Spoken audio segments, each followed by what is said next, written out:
Zee 24 तास एक पाऊल पुढे। भारतीय क्रिकेटचा खऱ्या अर्थाने चेहरामोहरा बदलला तो 1983च्या वर्ल्ड कप विजयानंतरच। या विजयानं भारतीय क्रिकेटमध्ये एक क्रांती घडवली। या विजयानं भारावून गेलेल्या भारतातील युवकांमध्ये एक नवी प्रेरणा निर्माण झाली।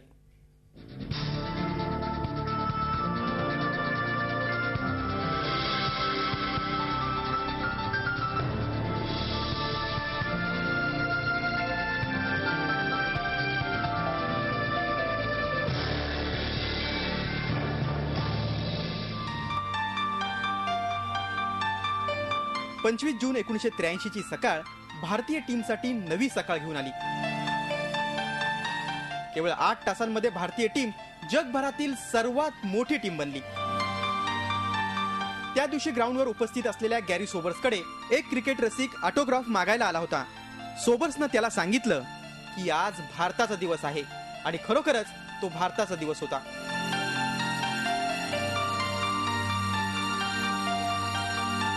हा संपूर्ण भारतीय टीमचा विजय होता। हा भारतीय क्रिकेटचा विजय होता। हे यश त्या क्रिकेट बोर्डाचंही होतं ज्यांनी टीम मधील खेळाडूंवर विश्वास दाखवला होता।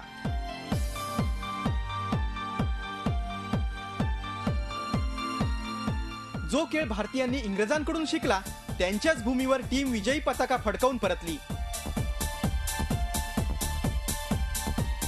या विजयापूर्वी भारतात क्रिकेट हा केवळ एक खेळ होता। वर्ल्ड कप पूर्वी भारतानं केवळ 40 वनडे खेळल्या होत्या। फटाफट क्रिकेटमध्ये टीम अयशस्वी होती।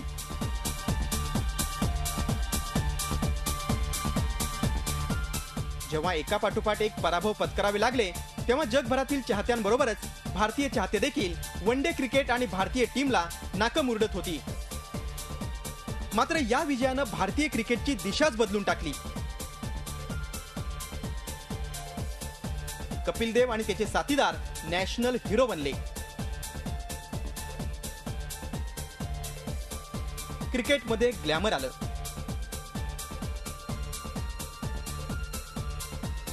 आपल्या आवडत्या खेळाडूंना मैदानावर पाहण्याचं वेळ लोकांमध्ये प्रामुख्यानं दिसू लागलं। परदेशातून क्रिकेटचं लाईव्ह प्रक्षेपण होऊ लागलं। बीसीसीआयची जगातील सर्वात श्रीमंत क्रिकेट बोर्ड बनण्याची सुरुवात। क्रिकेटची टीम लॉर्ड्सवर जेव्हा तिरंगा फडकावत होती त्यावेळी भारतात क्रिकेटची एक नवी दुनिया तयार होत होती।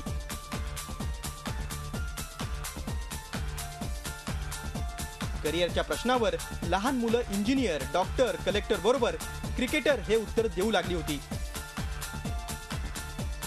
ट्रॉफी पकडलेल्या कपिल देवच्या फोटोनं सचिन तेंडुलकर, सौरव गांगुली आणि राहुल द्रविड सारख्या युवकांमध्ये देशासाठी खेळण्याची प्रेरणा निर्माण केली।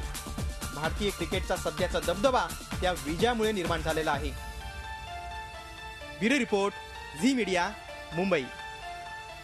झी 24 तास एक पाऊल पुढे।